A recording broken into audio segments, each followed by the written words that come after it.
सूरह मोमिनून उठा करके देखिए, इब्तदाई आयतों में लक़द ख़लक़नल इंसाना मिन सुलालतिन मिन तीन, हमने इंसान को गीली मिट्टी के खुलासे से पैदा किया। सुम्मा जअलनाहु नुतफ़तन फ़ी क़रारिन मकीन, फिर हमने उसे नुतफ़ा बना करके एक महफूज जगह पर रखा। सुम्मा ख़लक़ना नुतफ़ता, सुम्मा फिर हमने उस नुतफ़े को अलका बनाया। सुम्मा ख़लक़ना नुतफ़ता अलक़तन, फिर हमने उस नुतफ़े को अलका बनाया। 3 मरहले, फ़ख़लक़नल अलक़ता मुज़ग़तन फ़ख़लक़नल मुज़ग़ता इज़ामन फ़कसौनल इज़ाम लहमा, ये 3 मरहले फ़े के जरिए से आए। हमने पहले, एक बार आप इसको 2 मिनट में सुन लें ताकि मेरी बात मुकम्मल हो जाए। इंसान को गीली मिट्टी के खुलासे से पैदा किया, एक पहला मरहला। सुम्मा से अत्फ किया। देखिए अरबी में अत्फ के लिए, अत्फ यानी और, इस लफ्ज़ और के लिए अरबी में 3 हर्फ आते हैं, सुम्मा, फे, वाव। अक्सर हम वाव को जानते हैं, फे भी उसी लिए है, सुम्मा भी उसी लिए है। फे किस लिए आता है? फौरन के लिए, अगर कोई काम फौरन अंजाम दिया जा रहा है। सुम्मा किस लिए आता है? कि कुछ फासले के बाद यह काम अंजाम दिया गया। फला शख्स आया, सुम्मा फला शख्स आया, यानी कुछ देर के बाद आया, फौरन नहीं आया। वाव में फौरन और फासला कोई मद्देनजर नहीं होता। वाज़े परवरदिगार आलम ने 2 लफ्ज़ इस्तेमाल किए यहां पर, सुम्मा और फे।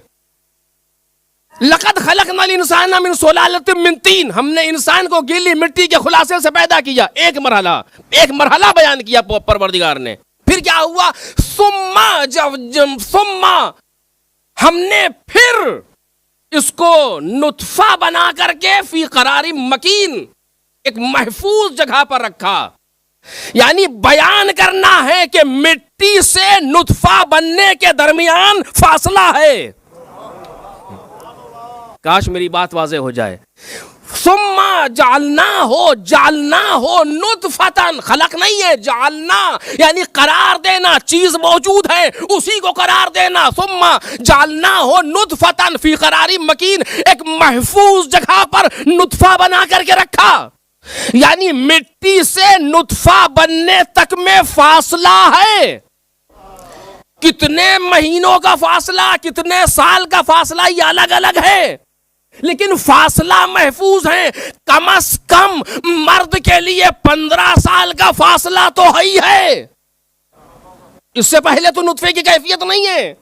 यानी वो मिट्टी तब्दील होते होते या इंतकाल करते करते नुतफे की कैफियत में आए, इसमें फासला है। फासला कहां से समझा? का सुम्मा के जरिए से। फिर सुम्मा जालना हो नुतफ़तन फ़ी क़रारिन मकीन, सुम्मा खलक़ना नुतफ़ता अलक़तन, फिर हमने इस अलक़े को इस नुतफ़े को अलका बनाया। फिर सुम्मा आया, यानी नुतफ़े से अलका बनने तक में भी फासला है। बल्कि 2 मखलूक अलग अलग हैं। मिट्टी से बनाया नुतफ़ा, मिट्टी से खल किया, फिर नुतफा बनाया, यानी मिट्टी और है, इंसान और है। फिर इस नुतफे को अलका बनाया, नुतफा कहीं और था, कहीं और आया तो अलका बना। तवज्जो करें, फासला है दोनों में। वो मिट्टी की कैफियत है, ये मर्द की कैफियत है, वो खातून की कैफियत है। तीनों को अलग अलग बयान किया, लेकिन इसके बाद जो मरहले आए, कहा फ़ख़लक़ना नुतफ़ता अलक़तन सुम्मा फ़ख़लक़ना अलक़तन मुज़ग़तन फ़ख़लक़नल मुज़ग़ता इज़ामन, फिर हमने अलके को मुज़ग़ा बनाया, मुज़ग़े को हड्डी बनाया, हड्डी पर गोश्त चढ़ाया। इसमें सुम्मा नहीं है, सबको फे के जरिए से अत्फ़ किया। मिट्टी से नुतफ़ा बनने में फासला, नुतफे से अलका बनने में फासला, लेकिन अलका से मुज़ग़ा, मुज़ग़े से हड्डी, हड्डी पर गोश्त, इसमें कोई फासला नहीं है। सब एक के बाद होते चले गए। ये 3 मरहले कहां अंजाम पाए? का रहमे मादर में। एक मरहला मिट्टी का है जमीन पर, दूसरा मरहला नुतफे का है सुल्बे पेदर में, और 3 मरहले अलका मुज़गा हड्डी, ये 3 मरहले रहमे मादर में करार पाए। अब मुझे नहीं मालूम कि क्यों कहा गया था कि किसके साथ एहसान करें, का माँ के साथ, का उसके बाद, का फिर माँ के साथ, का उसके बाद, का फिर माँ के साथ। जब 3 मरहले कर लिए, का उसके बाद, का बाप के साथ।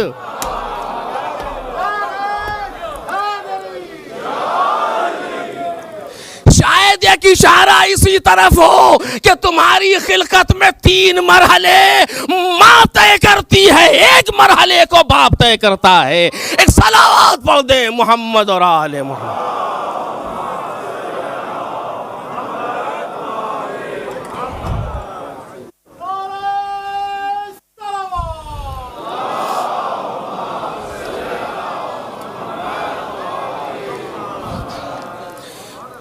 मैंने सिर्फ एक चीज को बयान करने के लिए आपको जहमत दी, चूंकि एक बहुत ही ऐसी चीज अर्ज कर रहा था कि जो आमतौर से कुछ और सुनी गई है, लिहाजा इसके लिए जहमत दे रहा हूं आपको कि ये 3 मरहले परवरदिगार आलम ने एक के बाद एक के बाद एक बयान किए।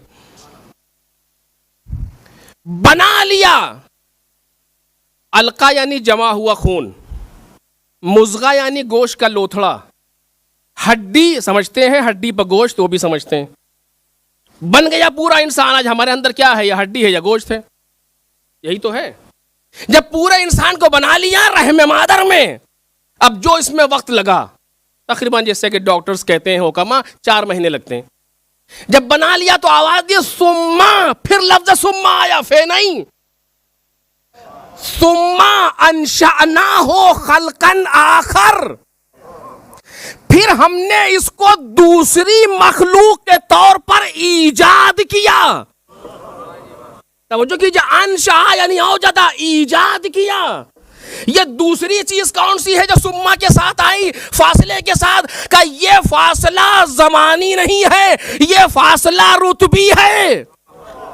काश बात वाज़े हो, ये फासला रुतबी है। जिस तरीके से अलका मुज़गा हड्डी समझ रहे थे, उसी तरीके से इसको ना समझ लेना, ये कोई और चीज है। सुम्मा अंशाना हो, फिर हमने इसको ईजाद किया। ये कौन सी चीज ईजाद हो रही है? लफ्ज़े देखे, 3 लफ्ज़े कुदरत ने इस्तेमाल की, जाल, खल्क और अंशा। अंशा यानी ईजाद, खल्क यानी स्टेप बाय स्टेप मराहिल में कोई चीज सामने आए, अंशा यानी फौरी तौर पर सामने आए, फौरी तौर पर इरादे से जो चीज आ रही हो। नहीं, मैं मजबूर हूं कि थोड़ा सा रुकूं ताकि बात वाज़े हो। आपने लफ्ज़ अंशा या इंशा कहीं सुना है? कहीं पर यह लफ्ज सुना जाता है आमतौर से, इंशाअल्लाह में नहीं। वो इन शाआ, 2 लफ्ज़ अलग अलग हैं। अगर चाहा, लफ्ज़ अनशा एक लफ्ज़, या इंशा एक लफ्ज़। अब किसी ने सुना इंशाअल्लाह को तो हट गया, तो मसला खत्म हो गया। अब एक जगह बयान होता है लफ्ज़, आमतौर से बुजुर्ग बेहतर जानते हैं, क़स्द इंशा। ये कहाँ आता है? निकाह के वक्त, जब निकाह हो रहा होता है, कहते तो नहीं है वहां पर, लेकिन उलमा के दरमियान, तुल्लाब के दरमियान ये लफ्ज़ है क़स्द इंशा। ये ज़रूरी है निकाह में कि जो लोग निकाह पढ़ रहे हैं, मनकूहा का वकील या नाके का वकील, लड़के का वकील या लड़की का वकील, या क़स्द इंशा करें। क़स्द इंशा क्या चीज़ है? बहुत सी तफसीरें इसकी उल्टी सीधी हर जगह होती हैं, लेकिन जो एक बात है वो आपके सामने अर्ज कर रहा हूँ। क़स्द इंशा यानी क़स्द ईजाद करें। क़स्द ईजाद, किस चीज को ये ईजाद करेंगे? देखिए तो सन्नाटा हुआ। क़स्द ईजाद करें, क्या कहता है वो? अंकह तो मुवक्किलती मुवक्किलका अलल महरिल मालूम, मैंने निकाह किया अपनी मुवक्किला का आपके मुवक्किल के साथ इस महर पर। वो क्या कहता? कबिल तो, मैंने कबूल किया। बात खत्म हो गई। एक सीगा काफ़ी है। ये जितने सीगे पढ़े जाते हैं बिला वजह बाज़ औक़ात, ये ज़रूरी नहीं है, एक सीगा काफ़ी है। सिर्फ वो इतना कहे अंकह तो मुवक्किलती मुवक्किल का अलल महरिल मालूम, सामने वाला कहे काबिलत, बात तमाम हो गई। इतना ही ज़रूरी है। अब उसके बाद फिर इधर उधर वो ऐसे ही एहतियातन है वो। अब मैं अगर एहतराम से लफ्ज़ कहूँ तो एहतियातन है कि वहाँ जो होता है, लेकिन एक सीगा काफ़ी है, इतना नहीं। खूब, इसमें क़स्द इंशा कहाँ काम है? क़स्द ईजाद। मैंने निकाह किया अपनी मौक्किला के आपके मौक्किल के साथ इस महर पर, बात ख़त्म हो गई। उसने कहा मैंने कबूल कर लिया ईजाद। अब इसमें क़स्द इंशा क्या चीज़ है? का क़स्द ईजाद करें ये दोनों। तो किस चीज़ का ईजाद करें? ईजाद किस चीज़ को ईजाद करेंगे? ये का ये ज़ौजियत के ईजाद करने का क़स्द करें, इरादा करें। यानी इन दो नामहरमों के दरमियान रिश्ते महरमियत को ईजाद कर रहे हैं इन लफ्जों से। नहीं समझा आपने?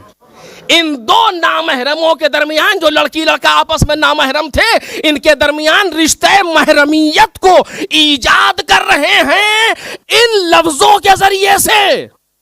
यानी इरादा ईजाद करें। जब अगर इन्होंने ये इरादा न किया तो वो दोनों नामहरम के नामहरम रहेंगे, निकाह बातिल होगा अगर इन्होंने इरादा नहीं किया। अब कुछ जगहों पर ऐसी देखी गई कि जहां पर अरबी न जानने वाले भी तोहफतुल अवाम से मसलन या तौज़ी से मसलन सारे सीखे पढ़े दे रहे हैं एहतियातन, अपने लिए, पराए के लिए, बालिग के लिए, नाबालिग, सब पढ़ दिया उन्होंने। कोई तो ठीक हो गए इंशाअल्लाह। एक सलावत पढ़े मोहम्मद और आले मोहम्मद।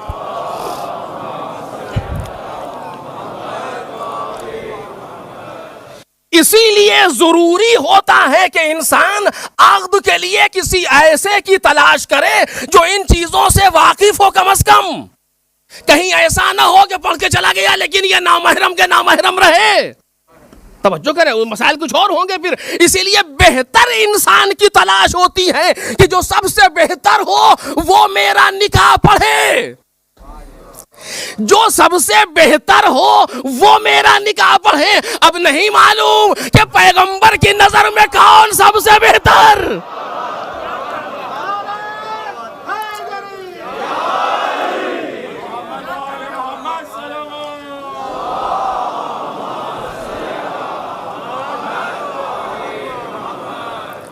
जब निगाहे पैगंबर ने तलाश किया अपने अक़्द के लिए, कायनात में इससे बड़ा अक़्द तो नहीं हुआ इसके पहले कभी कि जहां पैगंबर अकरम खुद अशरफुल मखलूक, अव्वल मखलूक, जो सारी अव्वलियतें जिसके लिए हैं, वो अपना अक़्द कर रहा है, वो भी पहला अक़्द, वो भी पहला अक़्द अपना कर रहा है। और अपने अक़्द के लिए जब निगाहे पैगंबर ने तलाश किया तो पूरे मक्के में जो सबसे बेहतर इंसान था, निगाहे पैगंबर उस पे जाकर के रुकी, जिसका नाम था अबी तालिब अलैहिस्सलातु वस्सलाम। एक सलावत पढ़े मोहम्मद।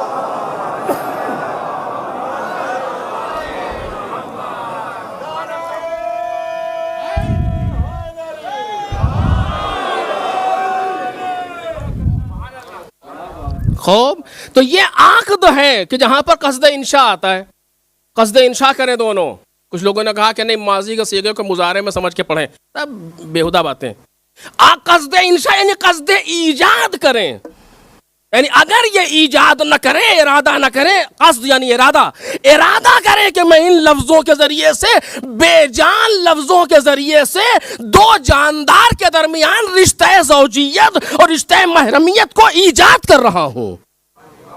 इतना इरादा कवी है कि ईजाद कर रहा हूं महरमियत के लिए। परवरदिगार कहता है सुम्मा अंशाना हो खल्कन आखर, फिर हमने इसे इंशा किया दूसरी मखलूक के तौर पर। अगर आपने क़स्द वाली बात को याद रखा, फिर हमने इंशा किया, इसको ईजाद किया।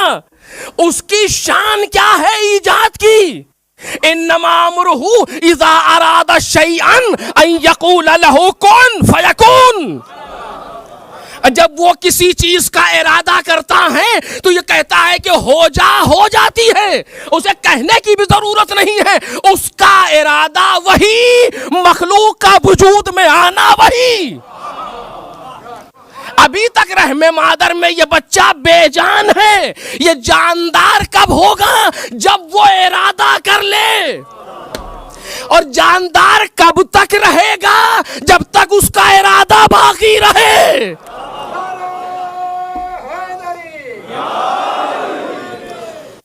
जानदार कब तक रहेगा? कि जब तक उसका इरादा बाकी रहे। उसके इरादे को आप समझेंगे या मैं समझूंगा का सवाल ही नहीं पैदा होता कि हम उसके इरादे को समझ सकें। आज तक दुनिया यही वजह है कि रूह की कैफियत को समझ नहीं सकी। कुरान ने कहा ना, लोग आए रसूलुल्लाह के पास, ये रूह क्या चीज है? तो रसूल तो बगैर वही के बोलते ही नहीं, तो खामोश हैं कि वही नाजिल हुई कि आपसे रूह के बारे में सवाल करते हैं, आप इनसे कह दीजिए, कुल कह दीजिए क्या? अर्रूह मिन अम्र रब्बी, रूह हमारे परवरदिगार का अम्र है। अम्र है। अम्र क्या मतलब? अम्र की शान क्या है? अभी मैंने आयत पढ़ी। अम्र की शान क्या? सूरह यासीन, इन्नमा अम्रुहु इदा अरादा शैयन अन यक़ूल लहू कुन फयकून। उसके अम्र की शान ये है कि जब वो इरादा करता है तो कहता हो जा तो हो जाती है। दुरुस्त? यानी जब बच्चा शिकम में मादर में इस काबिल हो गया कि अम्र इलाही उससे ताल्लुक रख सके, तो परवरदिगार ने इरादा किया, ये जिंदा हो गया। और कब तक जिंदा रहेगा? कि जब तक वो इरादा करता रहे। इसके अलावा कोई चीज नहीं है, कोई मटेरियल नहीं है, कुछ नहीं है जो बदन में आ रहा है या निकल रहा है। इसीलिए आज तक दुनिया नहीं समझ सकी कि रूह क्या चीज है। और कौन समझेगा उसके इरादे को? उसका इरादा है तो हम जिंदा हैं। उसका इरादा होगा तो चल देंगे। अब शायद कुछ लोग ऐसे हों जो उसका इरादा रखते हों।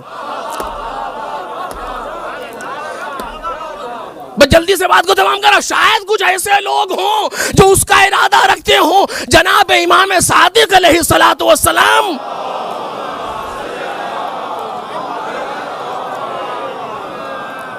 इरशाद फरमा रहे हैं कि नहनो इरादतुल्लाह, नहनो मशीयतुल्लाह, हम अल्लाह के इरादे हैं, हम अल्लाह की मशीयत हैं। जब आप अल्लाह के इरादे हैं तो फिर आसार होने चाहिए। तवज्जो कीजिए, जब आप अल्लाह के इरादे हैं तो आसार होने चाहिए। का आसार देखोगे? जहां चाहो देख लो।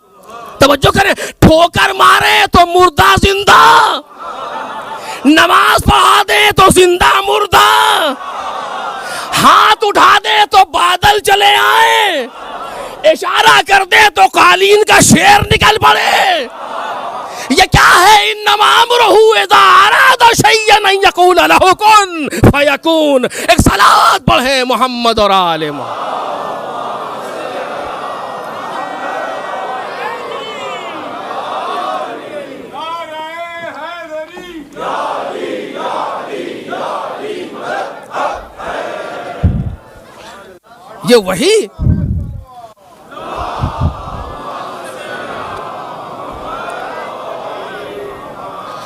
ये वही इरादा तो है।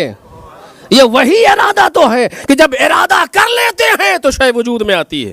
कितने वाकयात मौजूद हैं। अब असल्त जी, तहखाने में जाओ, तश्त, पानी, तख्त रखा है, लेकर के आओ। कौन है? 8 बरस का बच्चा। तहखाने में इससे पहले गया है? नहीं, अभी आया है। अब असल जाओ, तहखाने में जाओ, नीचे जाओ और ताश तो पानी और तख्त रखा है, लेकर के आओ। कहीं वहां तो ऐसी कोई चीज नहीं है। मैं कह रहा हूं जाओ। ये भी सही कह रहे हैं, वो भी सही कह रहे हैं। उन्हें मालूम था कि कुछ नहीं है। ये जुमला झूठ नहीं था, सच था। ये कह रहे हैं कि रखा है, लाओ, ये भी दुरुस्त है। उनको जब मालूम था तो नहीं था। जब ये कह रहे हैं हाय तो फिर हाय।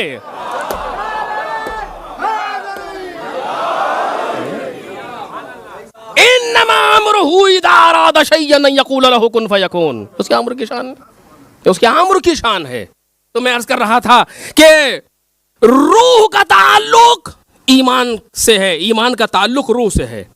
और जिस तरीके से जिस्म बेकार है बगैर रूह के, उसी तरीके से सब कुछ बेकार है बगैर ईमान के। हो यहां पर बात हो रही थी कि अभी तो ईमान तुम्हारे दिलों में दाखिल ही नहीं हुआ। दिल से ताल्लुक है ईमान का। क्या कोई चीज दाखिल होगी इसके अंदर? का नहीं, दाखिल नहीं होगी। फिर क्या मतलब है इसका? का वही अकायद, बस ये आखिरी बात और बाकी कल इंशाअल्लाह। वही अकायद जिसको तुम सुबह से शाम तक बयान करते हो, जब तुम्हारे जिस्म से तजावुज करके तुम्हारी रूह तक पहुंच जाए तो अपने को मोमिन समझना। तवज्जो कीजिए जो बात अर्ज कर रहा हूं, तो इस पर बाकी इंशाअल्लाह गुफ्तगू कल होगी। वो अकायद जो तुम सुबह से शाम तक जिसका इकरार करते हो, जब वो अकायद तुम्हारे जिस्म से उबूर करके तुम्हारी रूह में पहुंच जाए तो अपने आप को मोमिन समझना। और अगर ऐसा नहीं है तो कोई हो, मोमिन नहीं हो। जब मोमिन ना हो तो अपने आप को धोखा ना देना, बल्कि मोमिन बनने की कोशिश करना। तवज्जो करें, जब एक इंसान ये समझ ले कि हम मरीज नहीं हैं तो इलाज की क्या फिक्र करेगा? सबसे पहली चीज यह है कि मरीज को यह बावर करा दिया जाए कि तुम मरीज हो, ताकि वो इलाज की फिक्र पैदा हो उसके अंदर। पहले हम ये समझे तो कि हम मोमिन हैं कि नहीं है, फिर हम समझेंगे कि मोमिन हमें होना चाहिए कि नहीं होना चाहिए। पहले हमें ये मालूम तो हो कि हम मोमिन हैं कि नहीं है। गरज के वअदल्लाहु अल्लज़ीना आमनू मिनकुम, जो तुम में से ईमान लाए हैं उनसे परवरदिगार आलम यह वादा कर रहा है। ईमान कौन? कि वो अकायद, मसलन ला इलाहा इल्लल्लाह, सबसे पहला और बुनियादी अकीदा है ला इलाहा इल्लल्लाह, अकीदा तौहीद। सबसे पहला और बुनियादी, बल्कि पहला और आखिरी।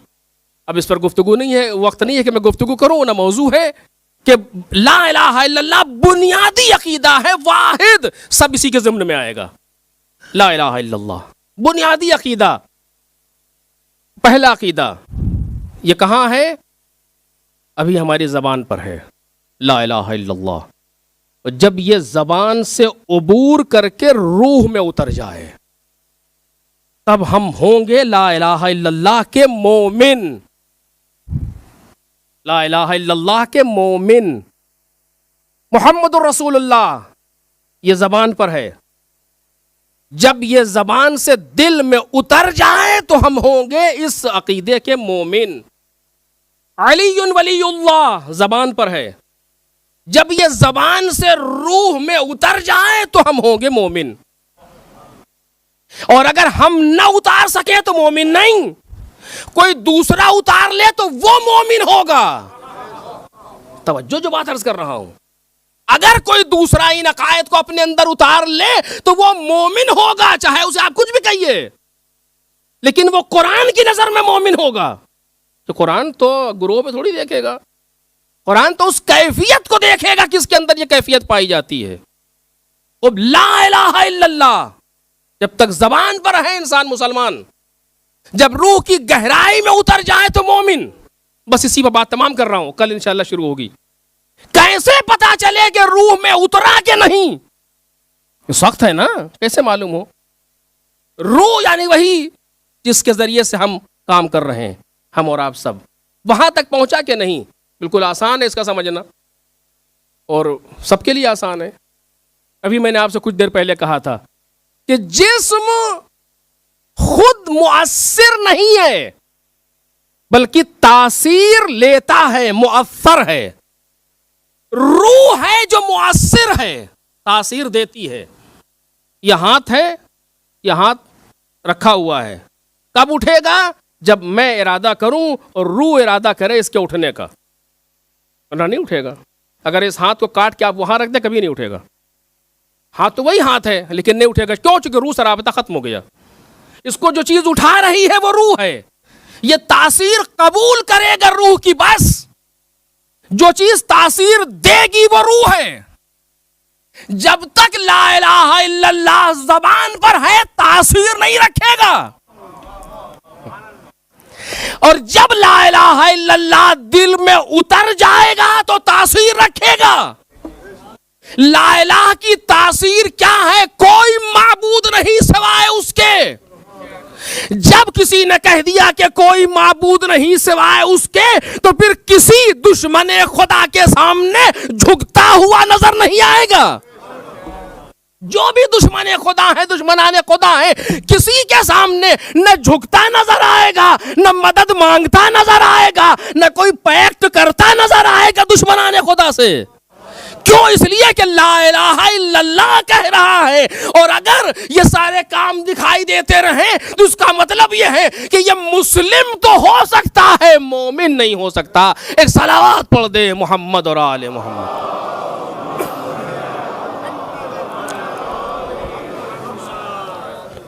मोहम्मद रसूलुल्लाह, इस चीज का इंसान मोमिन है कि नहीं है? इस अकीदे का कैसे पता चले? कि जब तासीर जाहिर हो तब मोमिन होगा, अगर तासीर नहीं तो मोमिन नहीं। अब उसकी एक तासीर बयान कर रहा हूं, बाकी चीजें आप खुद सलाह हाजा। रसूलुल्लाह ने क्या कहा कि सुनो, कुल के इन तारिकुन फिकुम मुस्तक़लैन किताब अल्लाह व इतरती अहल बैती मा इन तमस्सकतुम बिहिमा लन तज़िल्लु बअदी। मैं तुम्हारे दरमियान दो चीज़ें छोड़ रहा हूँ, अल्लाह की किताब और मेरी इतरत और अहल बैत। जब तक तुम इन दोनों से वाबस्ता रहोगे कभी गुमराह नहीं होगे। तो ये दोनों कभी आपस में जुदा नहीं होंगी, यहाँ तक कि हौज़ कौसर पर मुझसे मुलाकात करेंगे। दुरुस्त? अहल बैत पैगंबर कुरान के बराबर हैं, ठीक है। पैगंबर ने दोनों को कसीम बनाया है एक दूसरे के लिए। कुरान के बराबर है अहल बैत। कुरान किसी चीज के मातहत नहीं जाता, बल्कि हमेशा माफौक करार पाता है। तो अहले बैत भी किसी के मातहत नहीं जाएंगे, बल्कि अहले बैत माफौक करार पाएंगे। वाज़े? अहले बैत माफौक करार पाएंगे। अगर कोई मोहम्मदुर रसूलुल्लाह का मोमिन हो तो अहले बैत से बैयत मांग ही नहीं सकता, क्योंकि बैयत मांगना मातहत बनाना है। और अहले बैत तो माफौक है हमेशा। क्यों माफौक? जो कुरान माफौक है। पैगंबर ने कहा है इन तारिकुन फिकुम मुस्तक़लैन किताब अल्लाह व इतरती अहल बैती। इसके माने बैयत मांगने का मतलब यह है कि इंसान अगर बहुत जोर लगाइए तो शायद मुसलमान तो कहिए, मोमिन नहीं कह सकते इसको, क्योंकि ये अहले बैत से बैयत मांग रहा है। देख रहे? इंसान मोमिन नहीं। और जितने भी इस राह में करार पाएंगे बैयत लेने की, कोई एक भी मोमिन नहीं होगा, यहां से वहां तक। क्यों? चूंकि अहले बैत हैं ये। और मैं नहीं कह रहा, रसूलुल्लाह कह रहे हैं इन तारिकुन फिकुम मुस्तक़लैन, या कुरान मजीद कह रहा है कुल ला असअलुकुम अलैहि अजरन इल्लल मवद्दत फिल क़ुरबा। ये तो कुरान मजीद है। और अगर कोई अहले बैत से बैयत तलब करे, इसका मतलब यह है कि वो मोमिन नहीं। तो जब मोमिन नहीं है तो क्या इस आयत के रूह से, इंशाअल्लाह बाद में अर्ज करूंगा। हुसैन इब्न अली मदीने में हैं और वलीद ने इमाम हुसैन को बुलाया। किस लिए बुलाया? बैअत का सवाल सामने रखने के लिए बुलाया। हाँ अजीजो, मुहर्रम आ गया। हुसैन इब्न अली की कुर्बानी को समझने के दिन आ गए। सरकार सैयदुश शुहदा को रोने के दिन आ गए। खुदा आप सबके घरों को आबाद रखे। रसूलुल्लाह का घर इस महीने में उजड़ गया। रसूलुल्लाह का हरम इस महीने में उजड़ गया। बहुत अजीब महीना है ये। इस महीने का एहतराम और इस महीने की कदर बहुत ज़रूरी है कि हम इसे महसूस करें। बस तमाम कर रहा हूँ कि हम इसे महसूस करें कि ये क्या अहमियत रखता है और क्या कदर है इसकी। आसान नहीं है। कैसे मौके पर हुसैन इब्न अली अपना वतन छोड़ के जा रहे हैं, बहुत सख्त है। वलीद ने बुलाया हुसैन इब्न अली को, आए बैतुल शरफ आए, बनी हाशिम को साथ लिया, कहा मेरे साथ चलो, असलहा लेके चलो। क्योंकि उसने रात में बुलाया है, मुझे नीयत पे उसकी भरोसा नहीं है। बनी हाशिम साथ आए, लेकिन बाहर दरवाजे पर रोक दिया, अकेले बुलाया है, मैं अकेले जाऊंगा, अगर मेरी आवाज बुलंद हो तो अंदर आ जाना, आवाज बुलंद हो तो अंदर आ जाना। इमाम हुसैन सलामुल्लाह अलैह अंदर आए। वलीद ने एहतराम किया, हुसैन का सलाम किया, जवाब सलाम, खड़ा हुआ, इस्तकबाल किया, अपनी जगह पर बिठाया है हुसैन इब्न अली को। कुछ नहीं कहा उसने। यजीद की तरफ से जो ख़त आया था उसको सामने रख दिया। इमाम हुसैन ने ख़त को पढ़ा और कहा कि ये एक ऐसा मौजू है कि जिसमें रात की तारीकी में इजहार नज़र करना मुनासिब नहीं है। ऐसा करो कि कल सब लोगों को जमा करो और हम भी आएंगे और फिर हम अपने मौक़िफ़ का ऐलान करेंगे। उसने कहा ठीक है, कल आप आएंगे ना? कहा बिल्कुल आएंगे। इमाम हुसैन उठ के चलने लगे। मरवान मलऊन वहाँ बैठा हुआ था। उसने कहा वलीद, अगर आज हुसैन चले गए तो फिर हाथ नहीं आएंगे, या बैयत ले ले या सर काट ले। पर जैसे उसने ये जुमला कहा, इमाम हुसैन उसकी तरफ मुड़े, आंखों में आंखें डाली, या बाज़ जगहों पर गरीबान पकड़ के ज़मीन पर रखा उसका, और कहते हैं यबना ज़रक़ा अंता तक़्तुलनी यमहू, है नीली चश्म वाली के बेटे, तू मुझे कत्ल करेगा या वो? और ये आवाज़ कुछ इतनी बुलंद हुई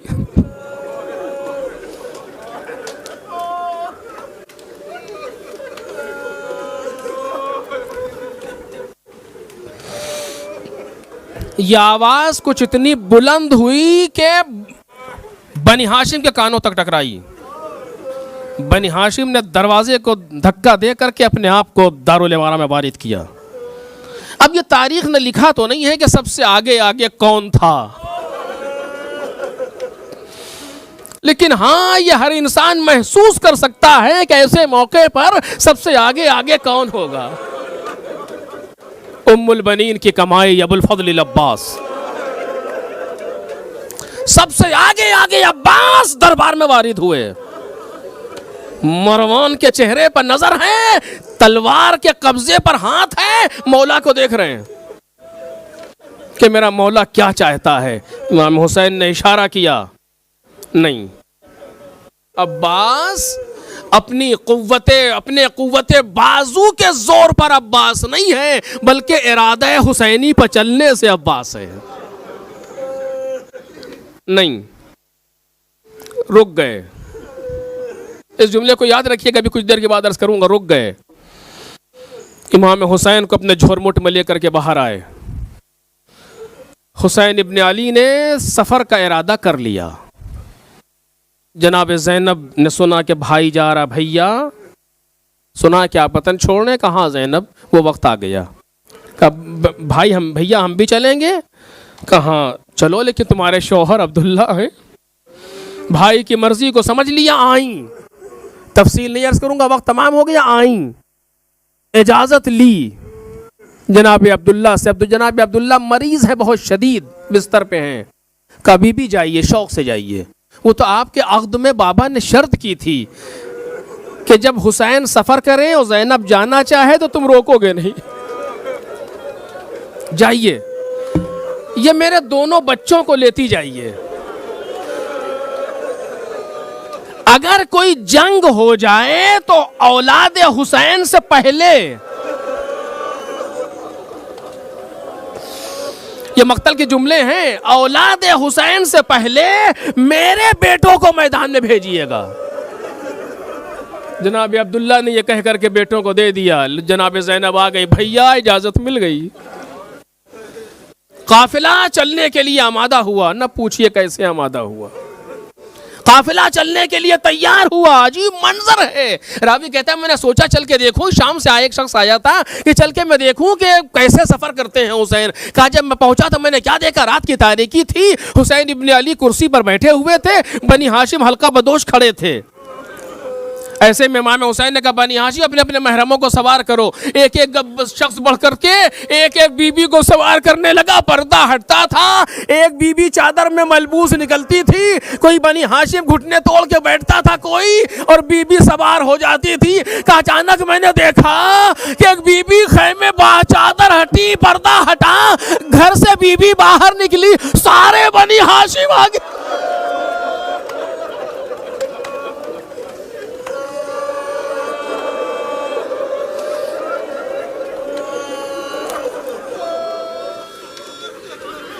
और एक आवाज आई अहले यस्रिब हद नजर पीछे हटो। मैंने पूछा ये क्या हुआ, कौन क्या आवाज दे रहा है? काली का बेटा अब्बास है। कहा क्यों कह रहे हैं पीछे हटो? कहा हो ना हो शहजादी ज़ैनब सवार हो। जब सारे सवार हो गए बनी हाशिम, तुम भी अपने घोड़ों पर सवार हो जाओ। सारे घोड़ों पर सवार हो गए। इमाम हुसैन ने घोड़ा मंगवाया, अबुल फजल अब्बास से सवार हो गए, काफिला चला गया।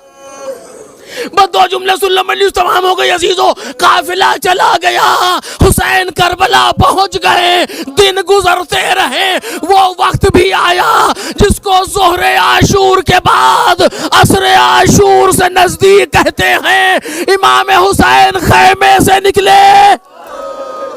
जब याद आए तो रोइएगा। ए अब्बास, ए लोगों, जब मेरी आवाज बुलंद हो तो अंदर आ जाना।